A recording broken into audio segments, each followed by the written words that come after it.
All right, thank you guys for your patience. Fun technical difficulties. First failure of the day. So my name is Tim. I think I know some of you guys. Some of you people, I should say. I don't want to assume genders of those watching. My name is Tim, and I work for a company called Symposia Labs.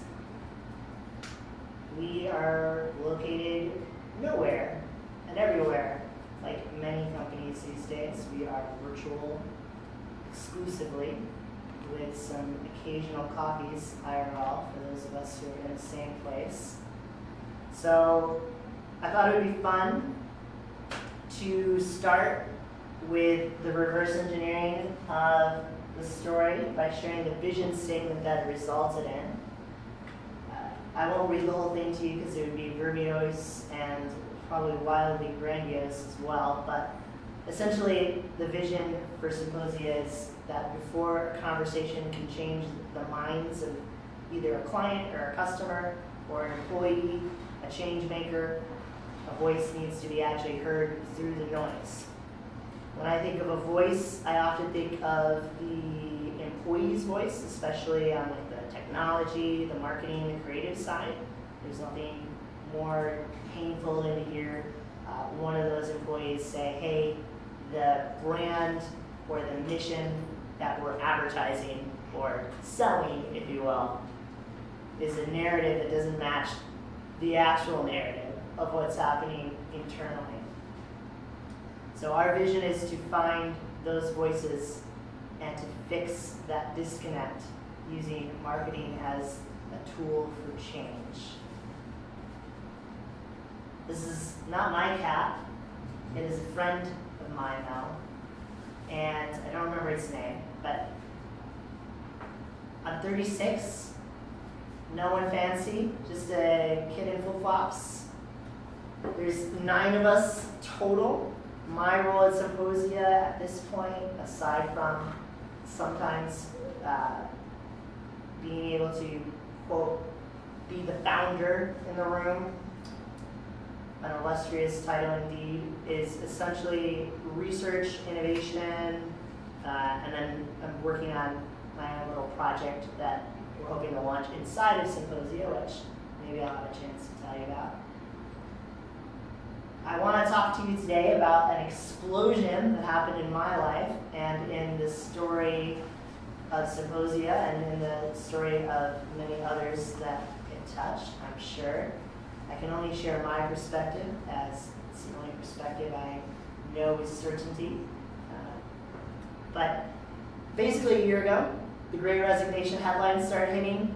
I like to think we were innovators in that space and that we were early to the Great Resignation as participants.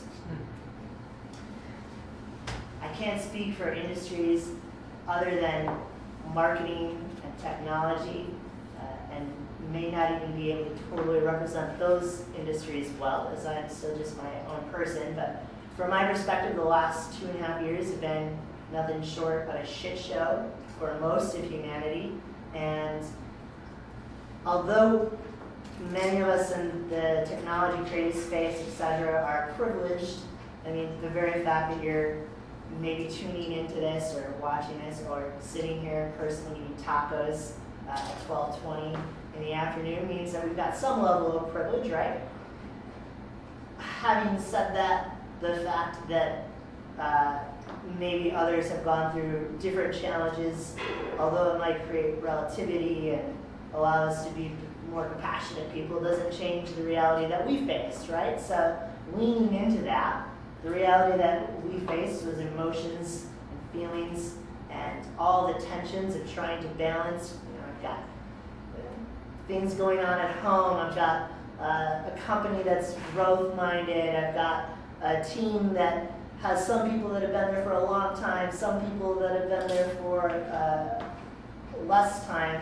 A confluence of factors, I think, would be the PR line to pull, right? The Swiss cheese effect, perhaps. What happened was that we failed at a merger. We joined together with another company, seeing an opportunity to grow, and in that failed merger. We were able to sort out what we actually wanted, what our real vision was, and we were able to solidify as a team.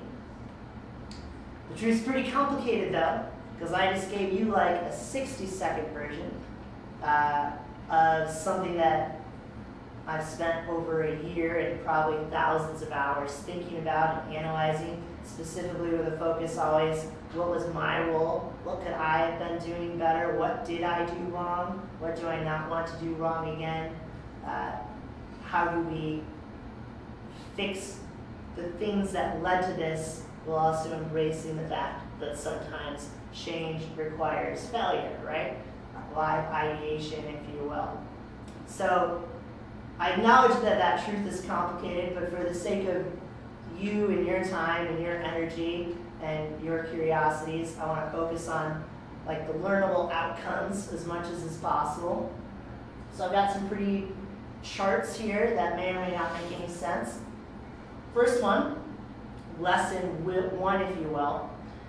I always think of that like squiggly line to success, which I feel like is really popular on LinkedIn as a repost, to the point where if I see it again, I might just start blocking people. However, there is some truth to that, right? Success feels linear sometimes from the outside. The amount of luck that we think it's going to take versus the amount of luck that it actually took is wildly far apart more often than not. The confluence of variables, many of which are likely privilege-based, that allow someone to create a company, if you will, and to build it from the ground up. Like any idea, that requires a lot of luck, along with, of course, other things. And then I think the same is true of the struggle.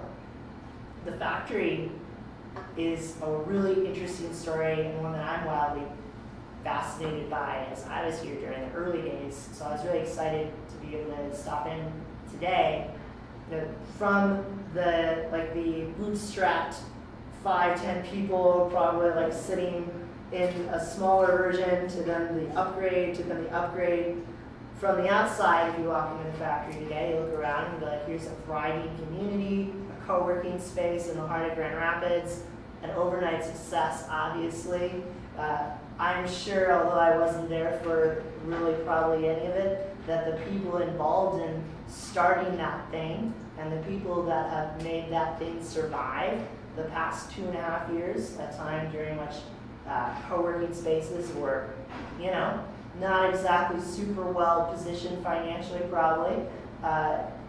There's a lot of struggle there, is my point. There's what you see, and then there's what's actually required.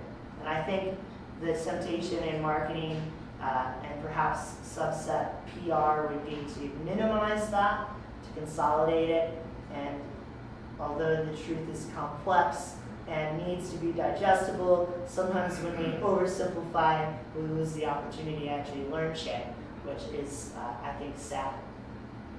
Anyways, next little picture. Their vision, your vision.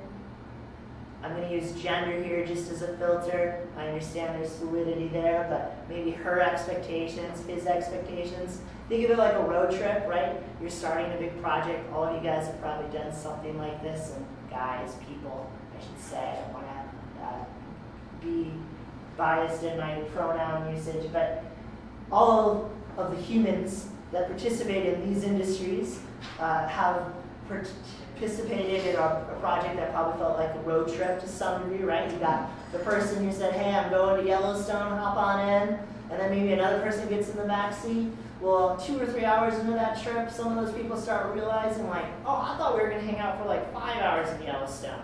And then maybe some of the people that were driving the car originally go, oh, no, we were pretty committed to only spending a day there. All of a sudden, you've got an issue with alignment. And like most things, alignment, in my opinion, comes down to communication and a certain level of vulnerability and self-awareness. It also comes down to filtering through the emotions and getting to like the real, right? Sometimes the hardest part of the work of a creator or a technologist or whatever you might consider yourself, sometimes the hardest part is really cutting through the bullshit, right? Like, here's what is told to you as is happening, but like, here's what's really happening, and you have to figure out how to fix that while also fixing this other thing and making it all kind of work at the end. Pain caused by failure is, as I'm sure anyone in the startup space has heard before, a valuable thing. I also think it's not necessarily linear. There's kind of a spectrum for me. So like when I first made this deck 6 months ago, this felt really accurate. Now I would say it's an exaggeration of where I'm actually at, but there's the little dot that we think we're gonna feel sometimes. Maybe it's like a bee sting, and it ends up being like a T-Rex that just bit us off of a toilet while we were trying to do other things. So the reality of that pain is in some ways a matter of perspective, a matter of where someone is in their journey, a matter of where a company is in their journey as well. I will say that responsibility, in my opinion, also plays into any failures, whether it's at an organizational level, at an interpersonal level, or at a project-based level. There is danger, I think, in going into anything and assuming that there is such thing as a pie of responsibility, right? So the way that I like to think of it is there's 100% of what I could be doing, and there's 100% of what you could be doing. So when I'm working on a highly effective team, I desire personally to be surrounded by people who have that same viewpoint. We're treating each other as partners on the project. That's the best way to collaborate. That means that anytime I'm tempted to look outwards, I notice that, and then I do, ideally, of course, the hard work of turning that back inwards, right? And for me, especially in a virtual environment, this has to happen on a pretty granular level. Hey, I don't like your shirt right now. Well, telling you that probably won't really be helpful, right? Because it's not going to impact the thing that we're working on. Why don't I like your shirt? Why does that bother me? Maybe I need to go take a walk. Maybe I'm tired. Maybe I haven't slept in 6 days because I have 2 kids, or my grandma's dying, or whatever it might be that's going on in our lives. The reality is, it's complicated. There's what matters, and then there's what actually matters. And I think for me, this has been like the most fascinating lesson of all, to some degree. When you get that vantage point, you look back at your list of things that you might have done differently on a project or in a situation or whatever it might be, and you realize that of like the 30 things that seemed frustrating or problematic or irritable, only like 2 of them probably actually matter. And I don't want to assume that anyone is participating in a narrative where like we all have to be in a relationship, or that we all have to exist in a certain way, but relationships such as marriages, I think, are an easy way to kind of consider this. You've got that argument that happens like maybe 9 o'clock at night, and maybe it's been like building up for like 3 weeks, and it comes out and like all this stuff gets spewed. A week later, as you reflect, only like 1 of those concerns like was actually productive, and the rest was just pure unadulterated emotion, which maybe has its value and certainly has its place in the world, but doesn't always move a project forward, doesn't always help people grow unless it's expressed in a highly compassionate, highly empathetic way. And then I think this is my last one. No, I've got one more after this. There it is. So I think there's like, especially in, I don't want to pick on anything that I shouldn't pick on here. I would say there's a trend in corporate America, especially because of how powerful marketing is and because of the talent challenges, talent war, if you want to use clickbait headlines to describe it. There's a shortage of us. There's an even smaller shortage of us that are willing to put up with, the workplace hasn't changed, the rules haven't shifted, digital hasn't created transformation. So for me, most of what I see still in the cultures of organizations that say they are growth-minded is just purely bullshit, right? And most of us can identify this pretty simply as stuff like, why does it matter when I work? Why can't it be asynchronous and synchronous simultaneously? In fact, why can't we get past those words and just get to a place where we're happy in our communication styles? The difference between what we advertise and what we're actually doing, the greater that discrepancy, the more likely we are to fail. Whether it's a project, a startup, or frankly, probably a relationship as well. So those are some of the things I've learned. As someone who likes to teach and listen and learn, I do best with like highly critical or critique-like questions. So I'm going to rely on you guys to go give me some of those. Otherwise, I'm SOL and we're done. So no pressure, but maybe the tacos inspire some thoughts. And if you're at home, I'm sorry. Your voice in this specific moment will not be heard, but there's no irony there whatsoever. So,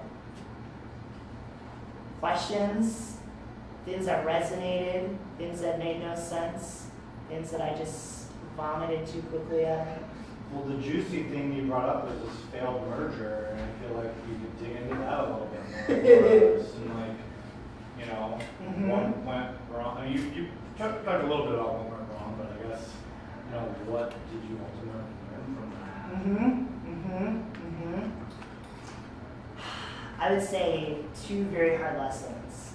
One, no matter how much work and how many good intentions you put into something, you don't have control of where it's going to go. And sometimes falling apart or breaking is a part of building those muscles, if you will. I would say the other thing, and I honestly, I hate how oversimplified this feels, but I haven't thought in the last 12 months of like a better word for it. It's chemistry, right? Like the two people that are on the road trip to Yellowstone that like get into a fight and like never talk to each other again, you could probably psychoanalyze that like crazy and get into the weeds of it. But at the end of the day, like it was a conflict, right? Yeah. And it might not even have been so much like perceived personality chemistry. I think more about like emotion chemistry in the moment, right? Like those two people, if they were in any other situation, might actually become best friends. But maybe when you put those two people under certain pressures with certain other things happening, it's just not going to happen.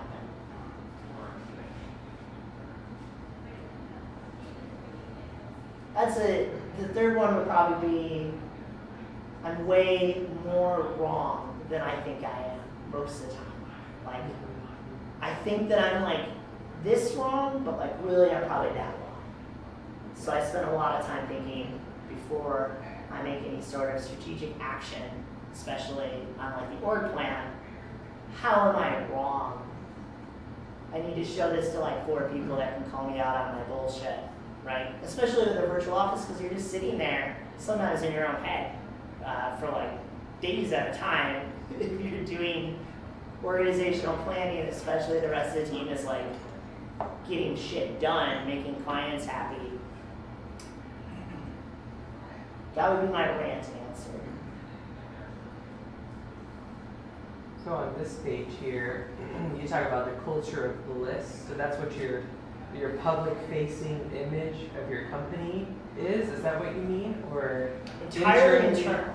Yeah, you're telling your team, this is what we are. And if you're not meeting, if they're like, okay, you say those things, but I work here every day and I know that's not what happens. That's when it like falls apart, right? Is that what you're saying? Yeah, if there's any disconnect that's been unvoiced or unexamined or anything like that, that's hugely problematic.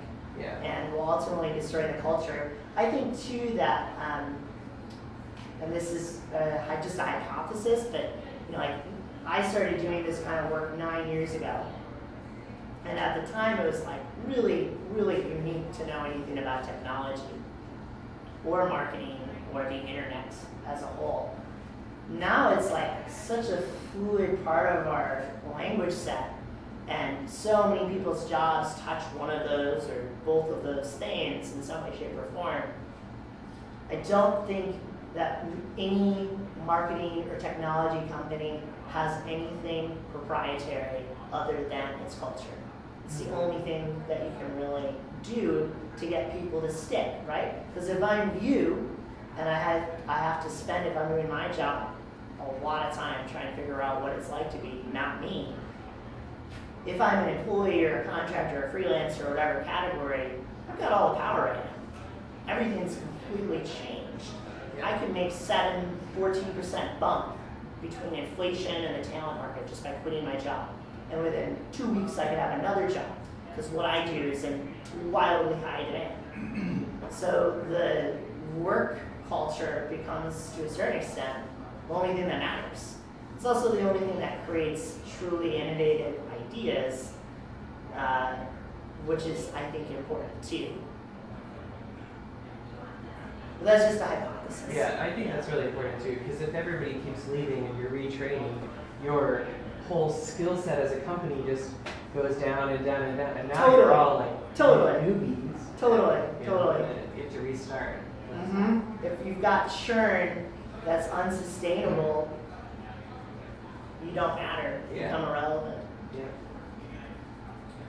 I'm a lot less interested in if the people that allegedly own the company are happy, and I'm a lot more interested, if not entirely focused on, what do the people that work at that company say after a few years, right? Yeah. Or whatever it might be. That doesn't mean that that company is wrong, right? It could just be the wrong fit. Yeah. Maybe the company is Disney and this person needs, like, Universal Studios or something. What would your recommendation be as far as, at least most of the startups that I've been working with, you're just grow, right? Because that's what you have to do to be able to, feed your family, pay the rent, do whatever. You just keep your head down, get the work done, take care of your clients or whatever it is you do. At what point would you recommend kind of pumping the brakes, stop and look at what you're talking about? Because this does take time, it takes hours, and there are only so many hours in a day. Like if you're doing stuff like this, and I think that it's critical to do this kind of thinking, but clients aren't getting taken care of, you know what I mean? At what point in the business model would you say it's time to start addressing this? Because most people aren't going to be able to do this up front. Very true. Very true. And I love that you pointed that out, because if I'm trying to build an airplane, right, and the first model crashes, was it a failure? Or was it just the natural outcome of learning how to build the airplane? I think there's no perfect time, and I don't know that there's like a one-size-fits-all. For me, though, I would say the moment that you have any sense whatsoever that there's not complete alignment on your team. Alignment might be an oversimplification, but I think it's probably the easiest word to use.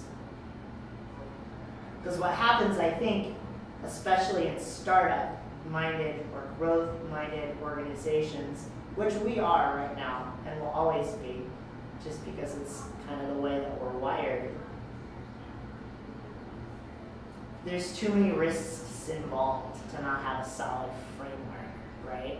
Because what you're really asking to a certain degree is partially like, how do I know when to do this because I don't have time or resources? Very valid, and a problem that I can certainly resonate with. But there's another part of that question, which is basically, how much hurt can I afford? How much pain can I afford? How many relationships can I risk, quote unquote? Although I don't like to think of relationships as assets, I think that's problematic in a variety of ways. Sure. Sooner better than later, right? You're busy now, but if you lose a really Yeah. great employee, you'll be really busy. Yeah. Like, you'll be really, really busy. You know. But I mean, as far as employees go, at least from what I've experienced, even if you give, let's say, I don't know, tacos every day or whatever. You're working very hard and diligent to be able to create like a viable culture inside a company. It's still very hard to be able to say that person who is valuable, who can get a 20% bump right now, but you can't really afford to do that in your company, period. You're asking for loyalty, but at the same time, that person can go out and get 20% more, and in most cases that's a lot of money and something they can't turn it back on. So it's a interesting balancing act. I think you summarized it well. For us, we've started rolling out an equity pool so that we can move past questions about equality to a certain degree, and also just to kind of make it clear that the team is made of co-founders, more or less, more than it is of some sort of wildly structured hierarchy. But yeah, it's hard to figure out when and how. I think you can also overcomplicate it too, you know, like sometimes it can just be as simple as hiring someone to do 10 hours of like HR a week and redefining HR as like, hey, what's your job? Just go meet with everybody. Like, be the social worker at the school, if you will, right? Like, go care for the team. Be a safe place for them to say, like, hey, Tim Haines is kind of an asshole this week. Can someone please tell him to go take a break? Because that voice is sometimes really hard to find if it's not a person that's been assigned the role. I think HR in some of the traditional corporate structures I've seen often becomes viewed as like the enemy instead of the ally. But if you can shift that and do it honestly, I think you can make a pretty big impact without spending a ton of money, right? So this slide and 2 slides up. Yeah, my responsibility, your responsibility. So this is really broad, but you've said culture a lot. Yes. And like providing tacos is not culture. What is culture? And then to this slide, how much does trust enter into the culture conversation? For me, culture is a lot of things, and it does become kind of like a sticking word where you're like, is that culture? No. Is that culture? Yeah, that is culture. I'm a feelings-based communicator, so the way I would explain it would be culture is how people feel at the end of every conversation, every single day, every single project. It's the cumulative, like, what emotion do people you work with? What is a brand? Same, but external. Brand is, I think, in many ways, intended to be the communication of the internal culture. Sometimes the brand makes it further down the road than the culture does. Maybe sometimes vice versa. Maybe sometimes they're like actually running neck and neck, but brands at their best are aspirational, at their worst are false narratives, right? When you're the employee and you see the post about A, B, C, and D, and then you're like, that's bullshit. I don't even have health insurance, and they're talking about like how much they love their employees. That's the disconnect that has to really get fixed. But I'm also dodging the question a little bit because I'm still trying to figure out, like, I don't know. I think probably like everything is to a certain extent. I think it also is wildly more complex in the virtual space. Like, culture happens more organically when you're in person together to a certain degree. It requires a high amount of intentionality when you're virtual. Very good question, always. Thank you guys for asking questions, especially since you had no obligation to do so. Was kind of demanding about it. Is there anything else you guys want to throw out there? All right, we're shutting it down. Thank you guys for joining. I appreciate the tacos and the dialogue. I'm gonna hit end now. I'm not sure what that means. Thank you guys. Yeah, Thanks for coming. Ooh, Oh, that was over. ooh, I hit recording. That's exciting. Oh wait, this isn't my laptop. Looks like you Never don't mind. get a recording. Fun. Yeah, of course. I literally just ran out. I was like, oh crap. And then it's so close. It was at the factory. So I was like, okay, cool. This is close. So So cool. that's it? That's it. We did it. Yeah. Alright. No questions? Because no one joined us online? No one joined us online that I'm aware of, unless they were in like incognito mode. They couldn't bring their own tacos, so that's it. Yeah. Well, we could have got here, I and then know. we have all the tacos we want. Yeah. There's still taco stuff left. I'm gonna get some tacos for sure. Cool. Thank you for sharing your laptop too. Yeah. That was kind of you. Yeah. Sorry for the tech shit show. Gosh. Don't worry about Yeah. it. I mean, doesn't that always happen? Always. It always happens. At least there were like 1,000. I was actually glad there were people online.